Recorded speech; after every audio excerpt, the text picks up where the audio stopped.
साथियों प्रणाम। आज वीर सावरकर जी की जयंती है।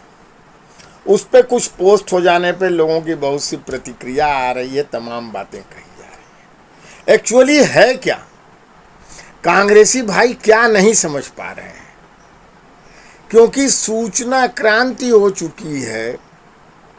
इतना अधिक सारी जानकारियां व्यापक हो जा रही हैं कि जो कुछ गांधी नेहरू के बारे में छिपा कर रखा गया था, उनकी नकारात्मक चीज़ों को छिपाया गया था और उनका कद बहुत विराट कर दिया था कांग्रेस के इकोसिस्टम ने। उसको जानने का कोई कारण नहीं था, तरीका भी नहीं था, लोगों के पास संचार माध्यम भी नहीं थे। 60-70 साल लगातार कांग्रेस की ही सरकारें रह गईं, उनका उस पर भी नियंत्रण रह गया। और नेहरू जी ने अभिव्यक्ति की स्वतंत्रता पे पहला संशोधन किया था संविधान में। आप लोग ये भी अब जान लीजिए कि बाबा साहब के संविधान को पहला हमला करने वाले नेहरू जी थे। और साथ ही साथ तमाम पुस्तकों को प्रतिबंधित कर दिया गया। उसमें नाथूराम गोडसे का जो 143 पृष्ठ का बयान हाई कोर्ट में हुआ था ट्रायल के समय, वह भी प्रकाशित होने से रोक दिया गया था।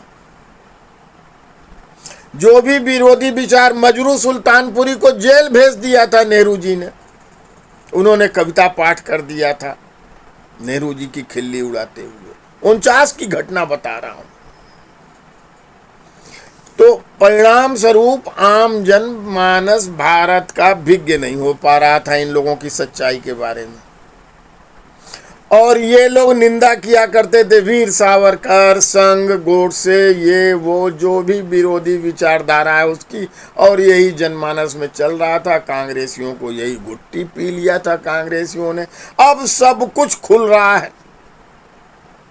गांधी जी ने कहा था सावरकर सच्चे देशभक्त हैं, किसी दूसरे ने नहीं कहा था। इंदिरा गांधी ने कहा था कि वीर सावरकर, उनका डाक टिकट छपवाया था। आज कांग्रेसी कहते हैं माफी वीर, माफी वीर। तो नाभा जेल के लिए तो नेहरू जी ने माफी मांगी थी, निकले थे तब। यह तथ्य सबके सामने अब आ रहे हैं। गांधी जी से पहले समरसता की बात किया था, पवित्र पावन मंदिर की स्थापना किया था सावरकर जी ने, जिसमें छुआछूत, सर्व जातियों का छुआछूत का विरोध था, परिहार था और सभी जातियां सम्मिलित हो सकती थी। इस ढंग के मंदिर की स्थापना का कार्य गांधी जी के छुआछूत विरोधी हरिजन अवधारणा के पूर्व सावरकर ने भारत में किया था। सावरकर के बारे में जरा जानिए तो। और ये जानकारियां आप सबको मिल रही हैं, इसलिए कांग्रेसी फ्रस्ट्रेट हो रहे हैं। हमारे पास कोई विकल्प नहीं है, होना ही होगा उन्हें। और भी तमाम जानकारियां से भिज्ञ हो चुका है यह देश, और कांग्रेसी भाई को इसको स्वीकार कर लेना चाहिए। जय भारत, जय वीर सावरकर।